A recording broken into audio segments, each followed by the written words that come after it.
Um, Hello, everyone. This is Jay from iSmartRecruit. I welcome you on behalf of our entire team to the new initiative that we are starting called iSmart Recruitment Gurus, right? The whole purpose behind this initiative is to help the recruitment community with the valuable knowledge coming from directly the thought leaders of the recruitment community. Without taking much of your time, I would like to introduce our today's topic, right?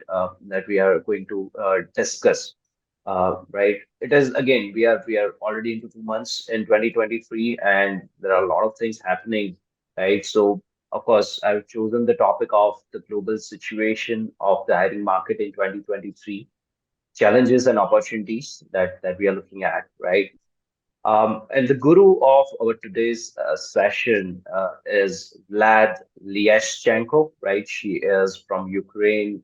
She is the managing partner now with one of the leading recruitment agencies, CNA International IT Recruitment, right? She comes with more than 10 years of experience in technology recruitment at a global level, right? So, yep, a lot of things is happening in 2023. We have seen a lot of tech giants laying off thousands of people. We have seen ChatGPT and Bard announcement, a lot of technology discussions going on as well. How those things are going to impact hiring, that is again a huge topic to discuss. So let me introduce Vlada. Vlada, you can take the platform, right, and just tell us more about yourself, and then we can directly jump in. Yeah, hello everybody. My name is Vlada and I'm the managing partner at CNA International IT Recruitment Agency. I've been working for CNA for the last 5 years, and the last three I've been involved more as a managing partner. Previously, I've been a IT recruiter, so we work only with the tech positions around the world. So I'm pretty happy to be here today and would be more than happy to share all of the information which I currently have about the situation on the market in 2023. And yeah, I do believe we can start this. Awesome, awesome. So of course, the first question that comes to our mind is the trends, right? As we are Yeah. already in 2 months, right? What are the trends that you see coming up in 2023, and how it is going to affect the current hiring market, right?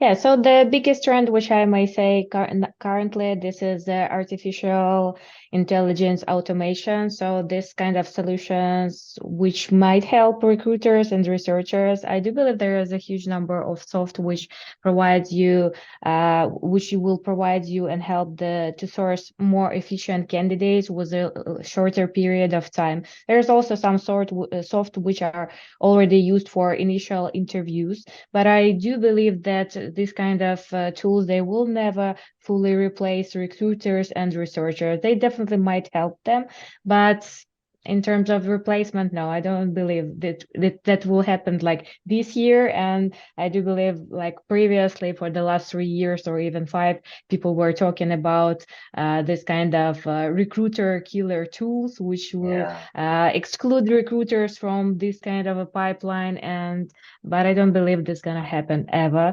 Like for okay, at least in this year. Next year, who knows? It's really hard to do some kind of predictions in this crazy world environment. The second trend, which is I see it's really like popping out. This is the data analytics, which might help you to improve the workflow.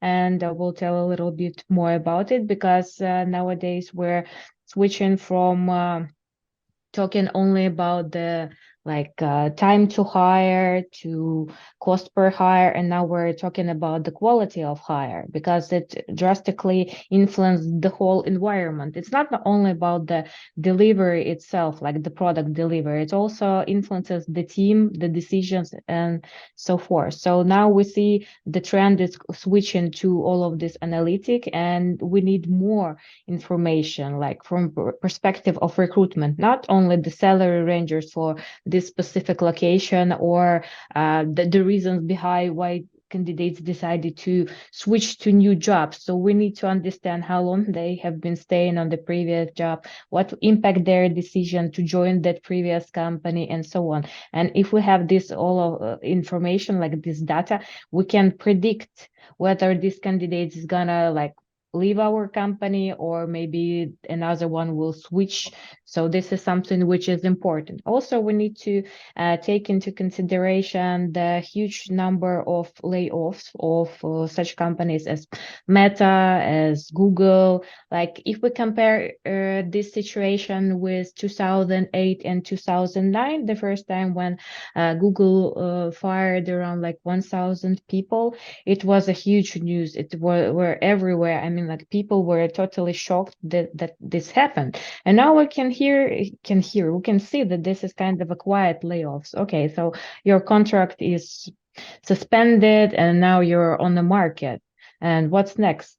We can see there is also additional impact of the big burnout of the candidates which are currently on the market. And as a result, this trend will influence the general idea of hiring. Like companies, they're not tending to use recruitment agencies, because why do you want to use the recruitment agency if there is a lot of candidates on the market? So you have a huge pipe of candidates and you're just like sitting and choosing who's going to be the perfect match for you. And the additional part, which was like caused by this kind of layoffs, this is the employer branding. So people and companies, they're paying more attention, they're putting more resources into this kind of stuff, because you need to show your company in terms of like a political way, so that your company cares about the employee, that you have spent a lot of time and effort for keeping the work-life balance, that you are doing some kind of internal stuff. For example, if we compare employee brand management to my company, which I work with, we have this statement that we're not working with clients who have operational offices in Russia, because I'm Ukrainian and this is a full-scale war happening. So this is something which is our main vision. We don't want to be connected with this kind of stuff in any way or shape or form. So this is critical for us, and that's what we're gonna do and keep doing. As for the additional trends, we can see that more focus is on the wellness of the employees. So there was a huge situation when one of the employee in the United States was been having the depression, and he's been taken antidepressants, and as the result, he was fired, and then he went to the court, and everything like started. So nowadays, companies are more into this kind of mental stability of their employees. Also, if we compare this kind of situation with the UK market, so you technically cannot fire an employee who is having some problems or depression, for example. So it's a huge, tricky thing, and you need to take it into consideration, think about it, and it's going to be hard. So yeah, and also plus we can see the burnout, the brand management, the artificial intelligence tools, and all of this stuff. And now me as a recruiter and as a person connected to hires, I pay more and closer attention to the reason and the motivation behind why this candidate decided to accept this offer. So previously we do like check the motivation, but now we want to know, like, to dig in deep and to find the initial reason, because everybody knows how to sell themselves on the interview. You can say whatever the interviewer want to hear, and then it's like a magic, but it's not. That's what the real reason behind it. Nobody's know. Absolutely, absolutely. Right. So, of course, right, more data points to capture, more data to analyze, and more informed decisions that you can make moving forward, right? Absolutely. So, yes, so these are some of the trends which we are seeing already happening in the market, right? And what do you see as some of the biggest challenges for both, right? The corporate HRs who is hiring internally and also for the recruitment agencies moving forward in 2023. Yeah, there is a like a bunch of challenges which are we are currently facing. For example, we as a company which used to operate on the Ukrainian market, we always had this idea that we need to expand our services not only to operate in Ukraine. So we've been starting since 2014, we've been working with US Mhm. market and European Union, so it's not a huge challenge for us to expand on other markets, and we do have expertise. But for the rest of the recruiters who've been locally and who is used to hire only on the Ukrainian market, it's a huge challenge because you need to think about the cross-cultural difference, and you Yeah. also need to think about the different like termination period. For example, in Ukraine, the period is about like 2 weeks up to 1 month. If we talk about European Union countries, it might be like from 1 month up to 3 months. So you need to think about strategically about hiring. If you're willing to Yeah. hire somebody in European Union and you need this person, I don't know, in the beginning of summer, so you already need to do the job, like to extend the offer because there's gonna be a huge notice period for this person to join your company. Also, the like problem which we see in terms of the recruiters from Ukraine, this is the level of English, because it's hard, and you need to also apply that different countries they have different Mhm. accents, so you need to practice it and to be able to communicate properly with those kind of candidates. Also, we can see that there is a lot of a request for high profile candidates, and it's still hard to find them because usually if there is a layoff, definitely they're not gonna like fire the candidate who is a good performer or have very amazing skills. So this question will always stay with us: where to find them, how to attract them, and yeah, this kind of the challenges which we are facing. And also there's now there was an article about the candidate who's been approached by the chat GPT, and and it was really funny because I thought it will never happen, and it's happening. You know, like the machines are smarter than the human being now. Also, the challenge might be that even due to the huge number of layoffs, candidates are not willing to go lower with their salaries. I do believe this trend will keep for additional like a quarter, and then the scene's gonna be changing a little bit. And also we need to think about a huge number of candidates which are on the market already. So they might be more qualified, they could have better experience. So there's gonna be a huge like fight for the opportunity to work for the company. Like previously, it was a market of candidates. Nowadays, the market of the companies. So companies can choose, and candidates need to do some extra, like to go extra mile to apply for the job, to pass the interview, to prepare properly, like before they just go to the interview and ask like, and what is the company name, what do you do, guys? And now they came prepared, like, I know that you do this and that, and I know that you have these employees, and I saw this like tech lead on the some conference, and I would be happy to join this company. Yeah, and yeah, if we talk about again the people from the Ukrainian market, also there might be a huge question in terms of the English language, because we used to have a lot of Ukrainian products. We used to work with like Russia, like the developers used to work for this market, and now it's changing, and it's always a question of communication. So it's kind of the main requirement which we have for the last like 9 years in our company, that the English should be like at least upper intermediate, because they won't be capable of communicating with their colleagues from other locations. So I recently read a study as well where the new candidates or applicants are now also requesting remote profiles, so they are more comfortable working in a remote environment So, Mhm. do we see this as a challenge, or do we see this as, kind of, they'll be more productive if they're working in a comfortable environment, like working from home? I do believe that question depends on the maturity of the candidate, because some of the candidates who are definitely have like 5, 10 years of experience, they understand how to manage their work-life balance.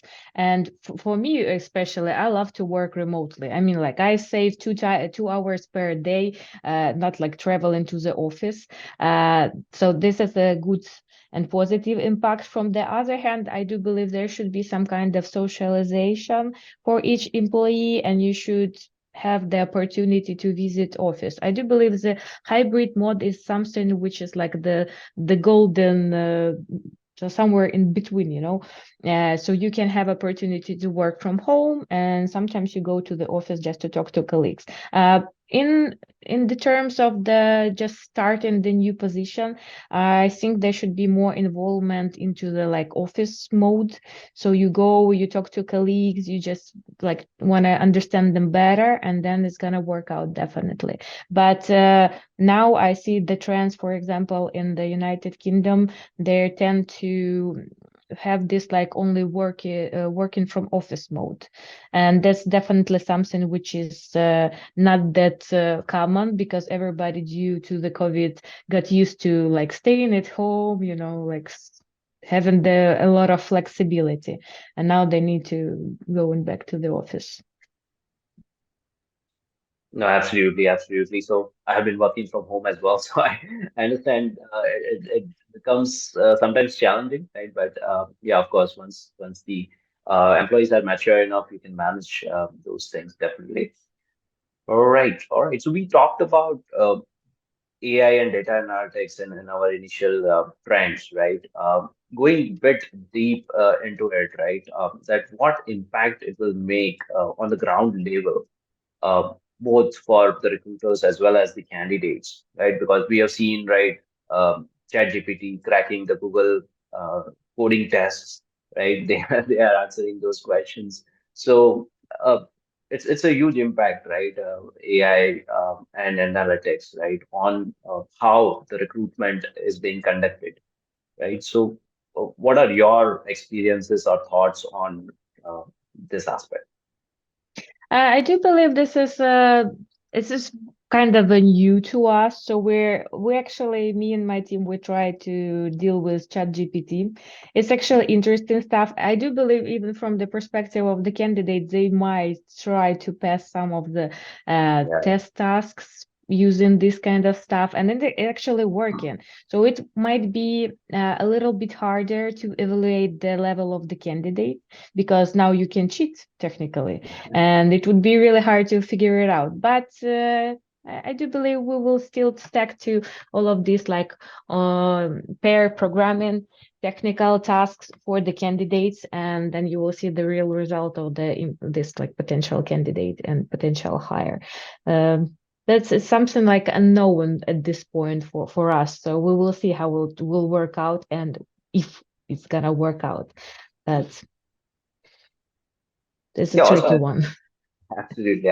And you also mentioned about, right, there are a lot of talks going on that technology replacing people, people will lose jobs because of AI, right, and whatnot, right? But as you Mhm. mentioned earlier as well, right, that it would be a complementary rather than replacing the actual human interactions, right? So Yeah, for when sure. when a recruiter does the evaluation of a candidate, a machine can't replace that, right? Hmm. I think from the perspective of recruiter, I do believe all of this like AI tools, they might help you, but there still should be some kind of judgmental stuff from the perspective of human being. For example, if you know this company and what sort of the personality type will suit them, I don't think that like some kind of AI tool might help like to figure it out if this is a perfect match of or not. Still, we see this trend which is coming from like years and years ago for the initial like a vibe of the company. So they tend to hire these sort of candidates, and we see the good track record. We hire these kind of personalities to their team, and they're like staying there for like 5-10 years after that. So this is something which should be. It's like, that sometimes the hiring manager might say like, oh, we didn't have the chemistry with this candidate. So I do believe this kind of bit of chemistry, it should be there, and you definitely should count on this one, because from the perspective of hard skill, this candidate can be perfect. I mean, like, he's definitely doing the job, delivering, but in terms of the soft skill, this is something which is really hard to teach somebody. It's Correct. really complicated, and yeah, you can try to find some courses or try to get some educational session for this person. But if it's not something which he or she is willing to do, then definitely you will not succeed on this case. So I know the cases when companies and hiring managers, they said, okay, we're happy to hire even a little bit weaker candidate in the perspective of the hard skill, because we really loved him in terms of, or her in terms of the soft skills. So this is still like going on, and this is something important. And the end of the day, we're still working with humans, so there should be human who you're working with. Absolutely, absolutely. All right, all right. So I guess we have covered a lot of points in here, starting from technical points like AI and data analytics, also a lot of challenges and opportunities that it can bring to both the candidates as well as the recruiters. So, any conclusive thoughts overall of how you see 2023 going? I do believe that there is still, we can see this huge like additional source of information which is still needed in terms of the growing need for market insights, and there is really hard to find, especially if we're talking about the recruitment globally. For example, if you're about to open office in, I don't know, Czech Republic, for example, and you want to know how the things are working out, so you need to have additional research, and you need to find somebody Mhm, or somebody who can provide you with this kind of information, like several salary levels, what kind of domains are mhm, like companies are divided in, or this country is better for, I don't know, like gambling or gaming or industry, or maybe we should mhm, switch to another one. So like the market insights, this is something which is like the hot question which everybody's trying to discuss. The second point, which is from the perspective of the companies, also the labor market. Each of the European companies, they have different labor market, they have different taxes, different like even number of sick leaves, vacation, holidays, and everything. So you should think about it. Also, the additional perspective which I would love to talk about, this is probably like hiring contractors and not hiring the permanent employees, because it's okay, again, due to the labor market, it's faster if you want to quit to work with them, and it took you like 2 weeks notice. In terms of the HR stuff, you don't need to think about when this employee is going to go on a vacation, about the sick leaves and all of this stuff. So it's all from the end of the candidate. And in terms of the decisions, even if you need to have a kind of a quick boost in terms of delivering some feature, it's easier to hire some like contractor for 3 months or maybe 6 months, and that's all. You just receive the job done, and you don't need to deal with all of the legal procedures in terms of like a hiring, firing, and all of this exit interviews. So this is something which is interesting, but from the perspective of the C-level, it might be harder. But there's always, we can see additional branch of development for the recruitment, and in general, like a trend for consultants who might help you to solve some critical issues, and it would be easier. And also even from the perspective of like hiring them, you always like can easily find the person who can provide you with this insight or some like information regarding this, and you don't need to spend a lot of time and money in searching for this kind of employee for your team, and it saves like your time in the end of the day. If you need a solution today or yesterday, is usually It's be better to have somebody with a huge expertise. And you never know, even for the hiring the candidate when he or she will start to like deliver. So it's usually the onboarding period, and within 3 months you will get the first results. So it all depends. Awesome, awesome. Thank you so much, Vlada, for your time today and kicking off this initiative for us, right? It was my pleasure talking to you. And if you have additional questions, just feel free to ask. Yep, I guess we are good for today. Nikita, do you have anything specific? I Thank think you. we had a great discussion. It's a pleasure to connect. Thank you. Have a great one. Thank you, Vlada, Thank and you. thank you, everyone. Bye.